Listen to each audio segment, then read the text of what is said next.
What's up everyone, welcome back to another video. Game week 23 watch list time. We're going to talk about some of the key players that I'm thinking of buying in my team, some of the key players that you should be considering buying into your team. They may already be in my lineup, as you can see on screen at the moment. This is how I am currently lining up for game week 23. We'll talk about 10 key players that I think are going to be hot topic players you should be considering buying, as well as captaincy options for game week 23 at the very end of the video, something a little extra to get your teeth into. It is a very open captaincy decision for game week 23, so a few interesting picks that we could get there. A lot of potentially good options. No one really stands out as being a great option, but here is my team up on screen. I haven't made any transfers going into game week 23, so a little bit of an update for you there. There will be a team selection video out before the game week 23 deadline. There will also be a game week 23 deadline 2-hour stream as I go in the run up to the deadline, make my transfers, answer all your questions as we always do. But let's dive straight into this watch list.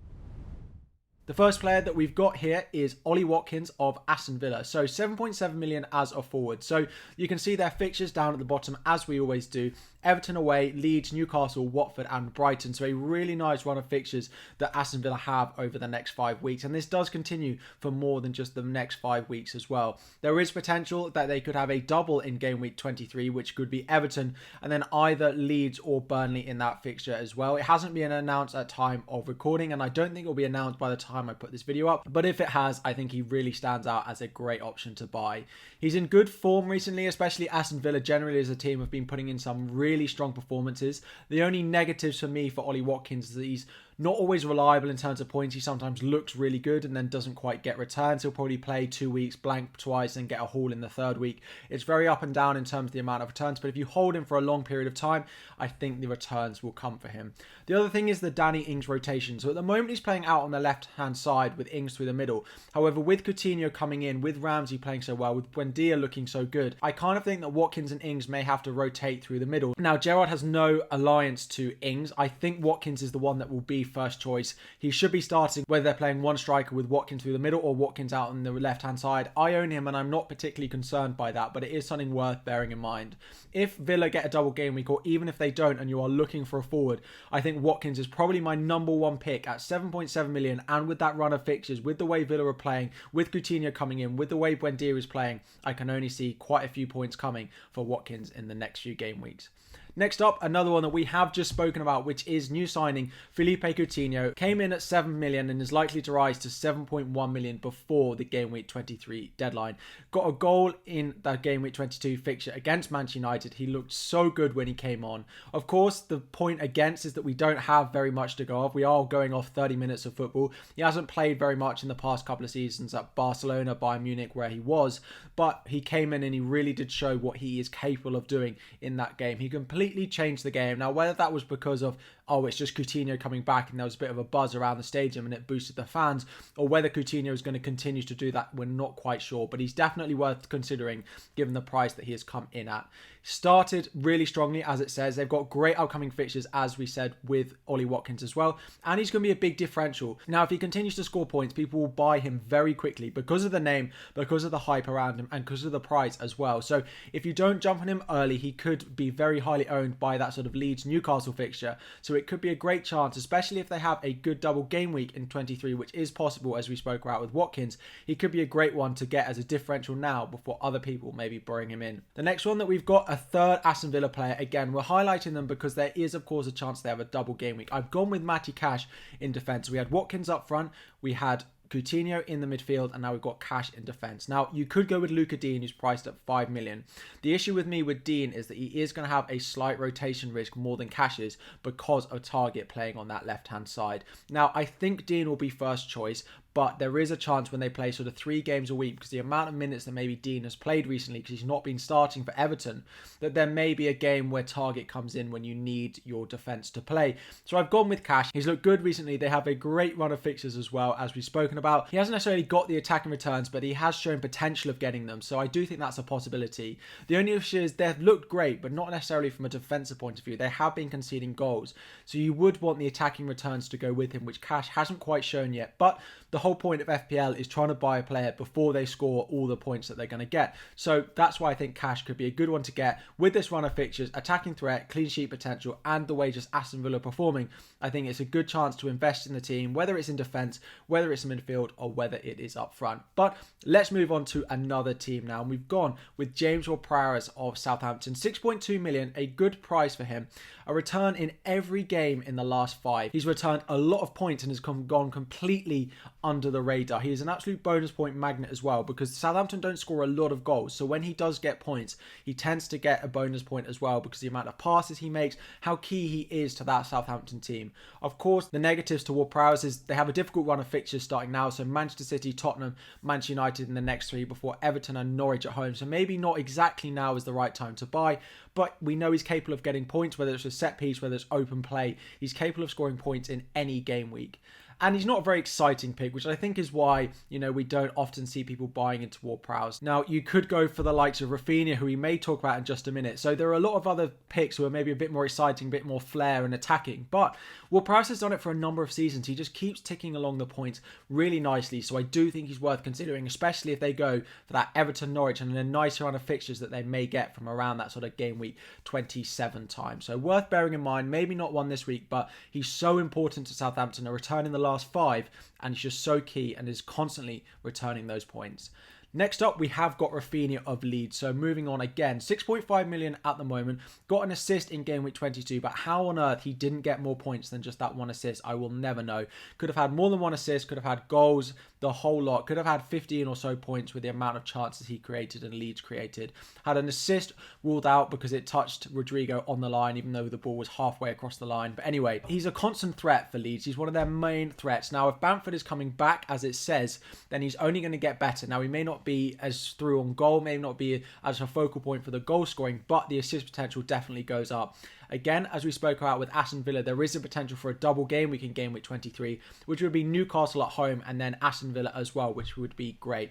He is constantly returning points, just ticking over really nicely, keeping Leeds in the league, really getting them points over the past few weeks. The only issue is the fixtures coming up are okay. If they get a double, it's nice, but then Villa, Everton away, United, Tottenham, it is a bit of an issue, and Leeds have a lot of injuries, so they're maybe not playing at such a high pace as maybe they have been in recent seasons. But I do think that means that Rafinha is going to be relied on even more than he is at the moment. So 6.5, if they have a double game week, as I spoke about in my first transfer plans video. So if you haven't watched that, make sure to go and give it a watch. But if he does get a double game week, I'm going to have to find a way to get him into my team. And even if he doesn't, he's one of the top midfielders that I'm considering buying into my team.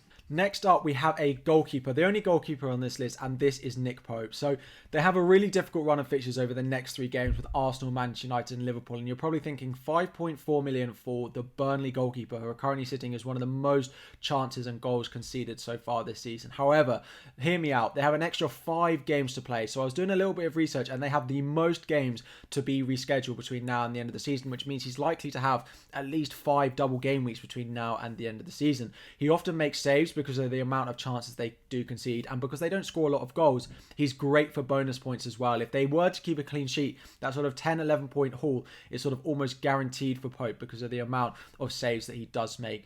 It's always good at the end of the season to focus on teams who are fighting for points as well. Teams that need points to stay up, to get Champions League football, whatever it is, become much more of a focus than maybe they are during the rest of the season, because there are other teams who have already secured sort of safety, already secured Champions League football, Europa League football, that then don't have as much, their motivation isn't as high, whereas Pope and Burnley are going to be fighting tooth and nail until the end of the season. So if they don't get a double now, then maybe we wait longer term, but it could be a nice differential given that he's first choice, the amount of saves he makes, and just the amount of double game weeks that Burnley are going to have between now and the end of the season.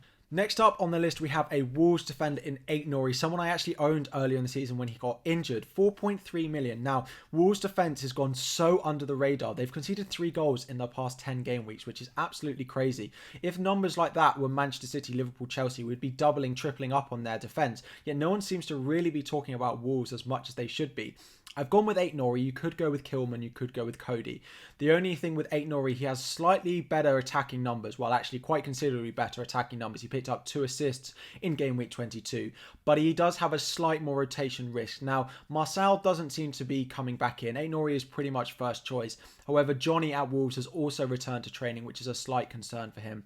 I do think Aït-Nouri will keep his place, but it's just worth bearing in mind. If you want a cheaper option, Cody is probably where I will go.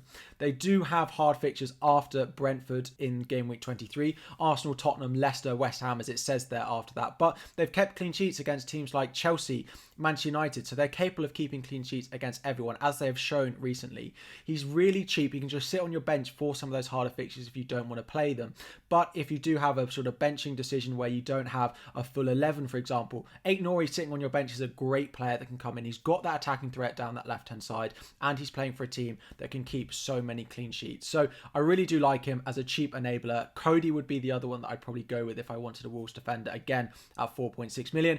But the attacking threat, even with the rotation issue with Aït-Nouri, he's the one that I would be picking. Next up, we've got Foden of Manchester City again. So this could be Kevin De Bruyne. They have a great run of fixtures starting right now, game week 23. As you can see at the bottom, Southampton, Brentford, Norwich, Tottenham at home, and then Everton away. The potentially difficult fixture in there is Tottenham at home, but they'll be wanting to get a little bit of payback after they lost in game week 1. As you can see, Foden, they have great fixtures. He's the focal point of the attack. Seems to be playing sort of false 9, even on the left-hand side. He's so involved. And it sounds simple, but Manchester City score goals, right? So buy players from teams who expect to score goals. Don't buy attackers from teams that scarcely score goals. It sounds simple, but we so often fall into the trap for trying to buy a player like Trossard, who's playing for a team who doesn't necessarily score goals. If you buy into a team like City that score a lot of goals, eventually you're going to win the raffle if you buy a ticket. Of course, there is a slight rotation risk. They have so many attackers. De Bruyne is more nailed, but he is a lot more expensive. If money wasn't a thing, I would go De Bruyne over Foden. However, that 3 million that you are saving on Foden compared to De Bruyne, I think is really worthwhile investing elsewhere in your squad, which is why I've gone with Foden at the moment. He's definitely the midfielder that I would go with. De Bruyne, as I said, more expensive, but Gundogan, Bernardo Silva are not doing it anymore, so it's either Foden or, if you have the money, go for Kevin De Bruyne. But I do think now is a great time to invest in them before Champions League football starts in a few weeks, before that rotation cranks up a little bit more. It's a good chance to get in on those Manchester City points. And the final option before we get into captaincy is Cresswell, who has come back from injury for West Ham, 5.3 million, and playing at left back for them. A very attacking fullback, both from open play, but also one of the real things with Cresswell is the amount of set pieces that he does also take for West Ham. They have good upcoming fixtures. Now, they go away to Manchester United in game week 23, which maybe isn't quite that great, but this is followed by Watford, Leicester, Newcastle, Wolves, with 3 of those 4 coming at home. And Cresswell is a big differential because he's just come back from injury. It's definitely a time that we could go in and buy him. If we remember last year, he was a really popular defender around this time, getting assists, getting goals from set pieces as well. 5.3 million. We know what West Ham can do. The only issue is they've not been that great from a defensive point of view in recent weeks. A lot of us bought in them for the double game week where they kept 1 clean sheet, but after that and around that, they haven't been keeping as many clean sheets. Now, hopefully Cresswell can help this, but he does have that real attacking threat to go with it, so he has so many routes to points as well. So a really nice option, and 10 players that I hope you can consider bringing into your team. Before we go into the captaincy, let me know in the comments if there's any players that you are considering that I haven't mentioned here, any players in here that you wouldn't consider in your team. Let me know all of it in the comment section down below. But now the final part, the game week 23 captaincy. So I've got 8 options up here, which is I think the most that I've ever had. Because there's no Salah and there's no clear standout fixture, I think it's quite difficult, and there's no really high-owned player that I think we're all reliably putting the captaincy armband on. It's a bit difficult. So the 8 I've got, we'll go through them. Trent and Jota of Liverpool, Cancelo and De Bruyne of Manchester City against Southampton, Leeds and Rafinha against Newcastle. You then have Watkins away at Everton, and then Bruno and Ronaldo at home to West Ham. Now, if there's a double game week, of course, I would put it on a double game week player first. If Watkins or Rafinha get a double game week, I'd be captaining one of them, I think, just because you have an increased chance of getting points if they do play twice, even if they aren't necessarily the best option in the single game week. However, if there's no double game week, the Liverpool fixture and the Manchester City fixture definitely stand out. Trent and Cancelo, I think, will be some of the highest owned players. You could go for the attackers in Jota and De Bruyne, but I just think that there's going to be clean sheets for these 2 teams in these fixtures, which is why they are in there. You could go for Manchester United. Now, West Ham have conceded a lot of chances in recent weeks, as I spoke about with Cresswell. Now, if Ronaldo's back fit, then you could go with him. And if he's not going to play, we've seen how good Bruno Fernandes can be when Ronaldo isn't on the pitch.